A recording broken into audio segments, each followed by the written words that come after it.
a gente vai fazer o primeiro prato principal aqui da segunda temporada.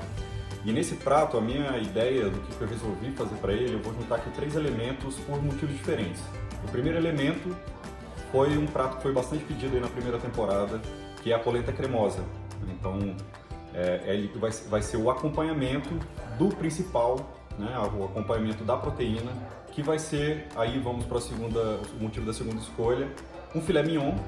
O filé mignon é uma carne fácil de preparar, é uma carne muito macia e que depende de um molho para que fique saborosa, né? Então, aí vem a escolha do terceiro elemento, que é o molho que vai em cima dessa carne, que é o molho roti. É um molho bastante comum na gastronomia. Ele não é difícil de fazer, ele é demorado, mas ele não é difícil. E é extremamente saboroso e combina muito com esses elementos, tá? Então, na primeira etapa a gente vai mostrar quais são os ingredientes. Sobre os ingredientes, então eu estou dividindo aqui exatamente nas 3 etapas que a gente vai ter do prato, tá? A primeira delas é o molho, por onde a gente vai começar o preparo, que ele é o mais demorado. E para o molho vai levar, então, uma garrafa de vinho tinto. Possivelmente a gente não vai usar ela inteira, mas praticamente. Aqui eu estou usando uma carne, e essa carne aqui é uma carne qualquer, literalmente. Aqui, por exemplo, no meu caso aqui é peito. É uma carne barata e que eu preciso realmente que seja uma carne simples, porque ela é mais dura e vai ajudar na composição do molho. Ela não vai ser utilizada, ela vai ser descartada no final. Tá? Então não tem importância, pode ser qualquer carne gordurosa, não tem nenhum problema, pode ser carne baratinha mesmo. Um pouquinho de farinha de trigo que vai dar uma engrossada no molho, em determinado momento. Alho poró. E aí eu tô cortando ele em rodelinha bem fininha, tá? Aqui, o ideal é um alho poró, mas só que o tamanho grande. O que eu achei era muito pequenininho, então eu comprei 3 bem pequenininhos, que dá mais ou menos essa quantidade aqui, tá? Mais ou menos uma meia dúzia de dentes de alho. Também não precisa cortar ele fininho, porque ele vai pro molho, depois vai ser descartado. Tudo, na verdade, no final vai ser descartado. No seu, óbvio, o resultado do molho. E tem 2 cebolas aqui cortadas em cubinho e não precisa também ser muito pequeno pelo mesmo motivo, tá? Então a gente não vai comer a cebola, ela só vai soltar o gosto no molho. E a gente vai precisar de manteiga também para esse molho. Aí eu tô com a manteiga aqui justamente para poder fazer a transição aqui para a segunda parte da receita, que também leva manteiga, que é a polenta, né? Então a gente vai precisar de meio litro de água, tá? Então aqui é importante a quantidade por conta da consistência da polenta. Eu estou colocando aproximadamente 100 gramas de polenta. Aqui a polenta, gente, é importante, aqui é daquelas coisas que eu falo sobre a necessidade de ter um ingrediente de qualidade. Essa polenta daqui, que a gente encontra no Ovo, então no La Palma, é uma polenta italiana. Você vai ver que realmente ela é importada, tem até aquela etiquetinha com a tradução lá do rótulo, e é totalmente diferente daquelas Dona Benta, não sei das quantas, tá? Então é importante isso aqui. Tem aproximadamente 100 gramas aqui da polenta. E o queijo Grana Padano de sempre. Então aqui eu tenho uma peça daquela pequenininha, a menor delas, em torno de 90, 100 gramas, ralado já. E a gente nem deve usar isso aqui tudo, tá? E creme de leite fresco, a gente não vai usar nem meia garrafinha dessa. E o último item é o filé mignon. Aqui ele está nesse formato limpo, né? Tem meia peça aqui, aproximadamente 400 gramas. E na hora da utilização a gente vai cortar ele em cubinho, que eu vou mostrar como é. Dando início aqui ao processo do molho, que vai ser o primeiro que a gente vai preparar por conta do tempo, ele vai levar em torno de 2 horas no total. Tá? Então a gente aqui tem um cubo de manteiga de mais ou menos uns 50 gramas derretido. E a gente bota um fiozinho de azeite, como eu já expliquei outras vezes, né? O azeite ajuda, porque a temperatura de queima dele é mais alta do que a da manteiga, então ele evita que a manteiga queime, que aí o gosto fica meio rançoso. Então derreteu, misturou o azeite. Pode jogar a cebola e deixar ela refogar aqui até ela dourar, como todo mundo também já conhece. Cebola douradíssima, é hora de acrescentar o alho poró e o alho. Vou deixar aqui mais uns 2 minutinhos também para agora esse saborzinho que soltou da cebola incorporar junto com esses elementos que entraram agora por último no prato. Agora esses últimos 2 que a gente acrescentou também incorporaram. Já deu uma douradinha, que não demora tanto quanto a cebola, mas 2, 3 minutinhos. Aí é hora de acrescentar aquela carne que eu falei, que é a carne mais simples, que é a carne que só para poder soltar o sabor dela no molho. Nessa hora, a gente coloca um pouquinho de pimenta do reino, moída na hora, e acrescenta um pouquinho de sal não só para temperar o molho, mas também para fazer com que a carne solte um pouco do suco dela, né? Que é o que vai incorporar no molho. E aí, a gente vai misturar aqui até a carne dourar um pouquinho, né? Vai começar a cozinhar um pouquinho, junto com os outros itens que já estavam aqui. Que é a última etapa antes da gente acrescentar o vinho para transformar isso aqui no molho de verdade. Tem um itemzinho que eu não acabei nem citando da lista de ingredientes, que é um extrato de tomate, como esse daqui. Que não é obrigatório, mas eu gosto. Eu acho que ele dá um saborzinho diferente. Então, colocar um cantinho assim, ó, é uma colherzinha pequena, mistura, e aí também vai ser antes da etapa dessa última etapa, que é a hora que entra o vinho. E ainda antes do vinho a gente só vai colocar um pouquinho de farinha de trigo, depois que isso aqui a carne já soltar um pouquinho mais do líquido dela, que é para justamente na hora da evaporação para começar a incorporar e engrossar um pouquinho o molho.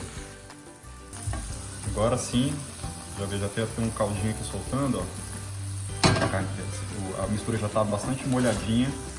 É hora da gente colocar então um pouquinho da farinha de trigo, uma colherzinha assim, ó. A gente espalha. Aí tem que misturar bem até para não empelotar. Porque por mais que seja pouca, ela vai ser importante para engrossar o molho. Então, feito aqui agora essa última etapa, misturou a farinha de trigo, misturou os ingredientes sólidos que estavam aqui, agora a gente vai colocar o vinho. Aqui pode aumentar o fogo. E aí pode considerar, como isso aqui vai evaporar muito, vai reduzir muito, não se preocupe em colocar, porque colocando quase uma garrafa inteira, tá? Vai sobrar aqui um pouquinho da garrafa, ó. E aí deixa evaporar bem, especialmente no início, evaporar o álcool. Quando evaporar o álcool, reduzir um pouquinho, a gente vai colocar a água, mais ou menos a mesma quantidade do que a gente colocou de vinho, e aí é só esperar. Agora, enquanto o molho continua aqui, né, no preparo, enquanto ele seca o vinho, o álcool já evaporou, vai dar mais uma secadazinha no vinho. O cheiro está maravilhoso, podem ver aqui como é que ele está nesse momento. Já está quase no ponto da gente colocar água e aí assim reduzir até o final. Eu coloquei aqui o meio litro de água para ferver, com um punhadinho de sal, tá? Ferveu, agora é a hora, na primeira das 3 etapas que são um pouquinho mais difíceis da polenta, que tem que tomar cuidado, que é o que vai fazer ela ficar boa ou não, tá? A primeira é essa, incorporar a polenta em si, sempre misturando e colocando aos poucos, tá?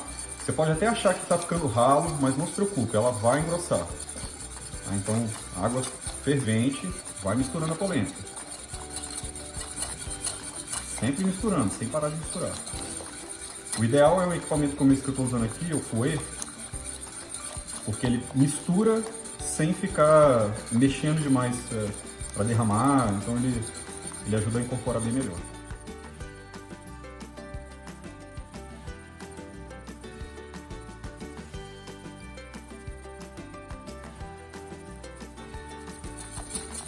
Aí, agora é misturar. Abaixa o fogo, ele vai começar a dar essas pipocadinhas aqui, assim, essas borbulhadas.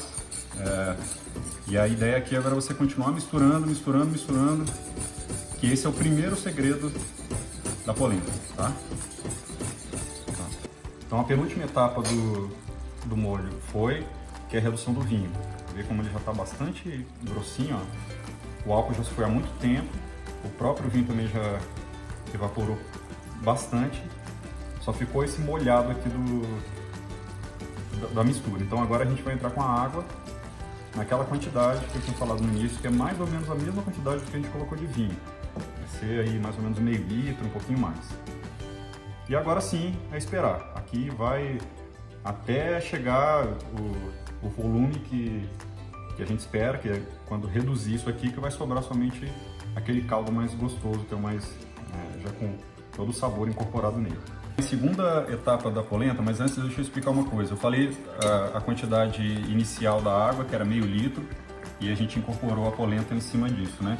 Depois dela pronta, já misturada, eu ainda fui acrescentando um pouquinho de água aos poucos, Porque o ideal, eu estava buscando esse ponto aqui, tá? Ela tem que estar, como a ideia é fazer uma polenta cremosa, ela não pode estar muito dura, então eu estava buscando esse ponto. Nesse ponto, agora a gente vai acrescentar, vai começar a dar início à segunda etapa, que é acrescentar manteiga gelada, os cubinhos de manteiga gelada, tá? Então, uns 4 cubinhos desse aqui. E aí, por que gelado? É nessa forma que emulsiona, é essa forma que dá cremosidade para a mistura, tá? Então, como o preparo aqui já vai estar quente, assim que você coloca, ele já vai derretendo e já dando a cremosidade, tá? Então, uns 4 desses aqui são suficientes. E terminado de fazer isso, vou incorporar aqui a manteiga, a gente vai acrescentar aqui também nesse mesmo momento o creme de leite fresco. O creme de leite fresco também, ele junto com a manteiga, é a camada de gordura que a gente vai dar no preparo, que vai buscar a cremosidade que a gente quer. Uma polenta cremosa não é aquele angu, né, tradicional.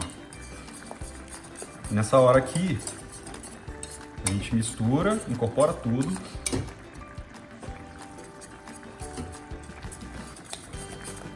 Vai ficar com essa consistência, então tudo que a gente acabou de acrescentar já está incorporado com a mistura inicial, está com essa consistência. E agora é a hora da paciência também, tá? O tradicional aqui, a gente desligaria a polenta e já estaria pronto. Mas aqui tem um segredo, que é a terceira etapa daquilo que eu falei.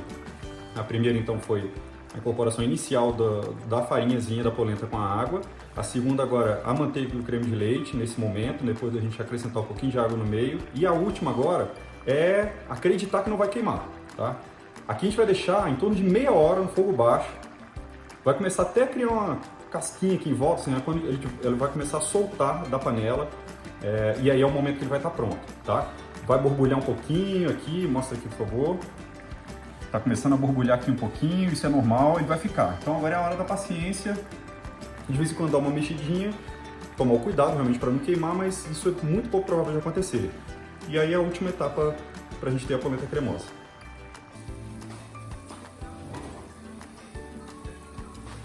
De cortar o filé mignon, a gente já tinha separado aqui a peça de mais ou menos 400 gramas. Aí a gente vai cortar em pedaços aqui como se fossem filés aqui de aproximadamente 1 centímetro de espessura, para depois poder fazer os cubinhos. No cubinho a gente corta ele pela metade e depois nesse sentido. Tá? Então a gente vai ficar com cubinhos desse tamanho aqui e a gente vai fazer isso em todos eles.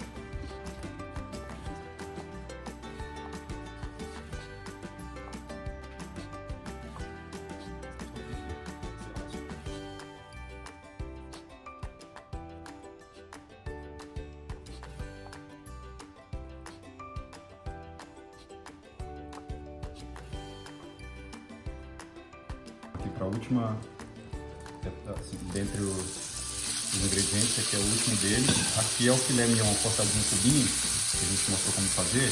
E essa etapa aqui que é importante, é que a gente está falando aqui, a gente vai selar a carne. Selar significa fechar todos os poros dela para evitar que solte o líquido no cozimento, né? Então, aqui a gente vai passar na manteiga, então aqui na frigideira já estava bem quente, com manteiga e o fio de azeite como sempre, que já tem o motivo disso.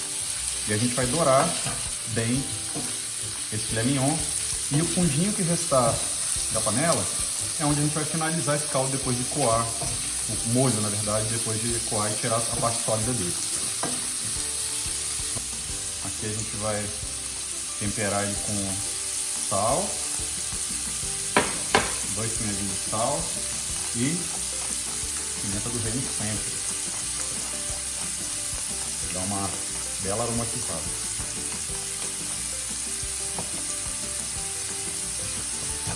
O molho agora já atingiu aqui o ponto que a gente queria. Praticamente ele reduziu inteiro. Está um caldo bastante espesso. E agora a gente vai peneirar ele para tirar toda a parte sólida e ficar só com líquido. A gente vai simplesmente colocar ele aqui para coar bem.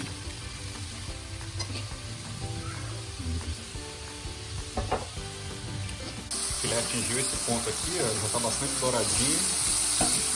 É hora de desligar já, tirar e reservar ele aqui, que ele vai entrar no final misturado com o molho que a gente acabou de coar. Agora a mesma frigideira que a gente usou para poder selar a carne, porque ela ficou esse fundinho aqui da própria carne misturado com a manteiga, a gente vai aproveitar. E esse aqui é o que sobrou do molho depois de coado. Você vê que aqui tem praticamente uma garrafa de vinho e mais a mesma quantidade de água, e é basicamente isso que sobrou, que evaporou e incorporou dentro disso aqui todo o sabor de todos aqueles ingredientes que a gente colocou. Vamos acrescentar ele aqui na frigideira. Ficou com uma consistência bem bacana, ó. Uma cor bonita e está bastante cheiroso. Então agora é basicamente a gente finalizar aqui o preparo. Ele vai reduzir só mais um pouquinho de nada. Ele já está pronto. E a gente vai colocar, acrescentar ele, a carne, os cubinhos que a gente já tinha selado. E aqui já está pronto o preparo da carne, é só manter aquecido. E chegou a hora de finalizar a polenta. Agora é a hora da gente acrescentar aquele queijo grana padano. Ele já está pronto, tá vendo? Olha aqui a paredinha que parece que está até se soltando aqui, tá vendo? Parece que ele ficou já mais uniforme, tá? É esse o ponto. E aí é a hora da gente acrescentar o grana padano. Vou colocar uns 2, 3 punhadinhos, mexer mais uma vez para poder incorporar e derreter.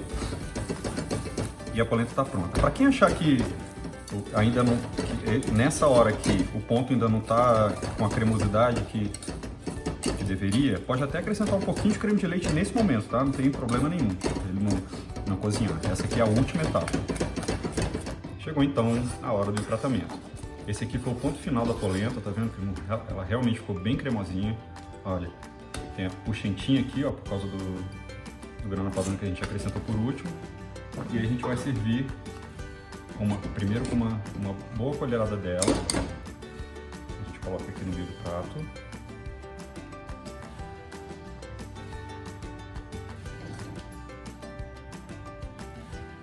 Aí a gente vai fazer um vãozinho aqui para poder a gente colocar a carne. E a gente vem pegando a carne junto com o molho e coloca aqui nesse meiozinho.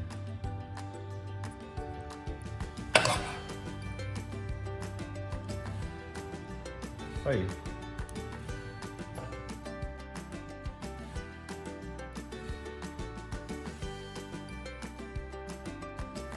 Experimentado, e agora vamos às dicas do que dá para melhorar, tá?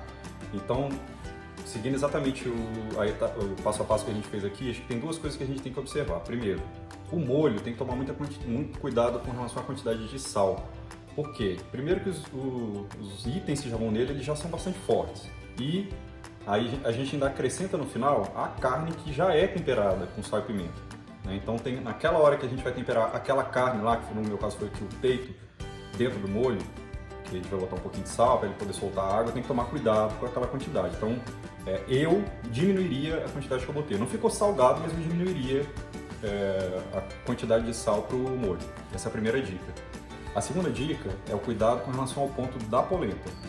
Lembrando que como no final, a última parte, a última etapa é acrescentar o grana padano, ele vai dar uma bela de uma engrossada, né? Então aquele ponto que está lá na hora que a gente coloca o grana padano é o ponto que deve ficar no final. Só que quando a gente acrescenta o grana padano, ele engrossa mais um pouquinho, e quando ele começa a esfriar, aí ele começa a já ficar mais sólido, menos cremoso, né? Então talvez a dica que eu dou é aquela água que você vai acrescentando ao longo do preparo, começa com 500 ml, você vai colocando mais um pouquinho e tudo, acho que vale a pena que ele fique mais ralo ainda do que estava no momento que a gente finalizou e acrescentou o grana padano. São as duas dicas que acho que dá para melhorar ainda mais, apesar do prato ter ficado espetacular, vale muito a pena.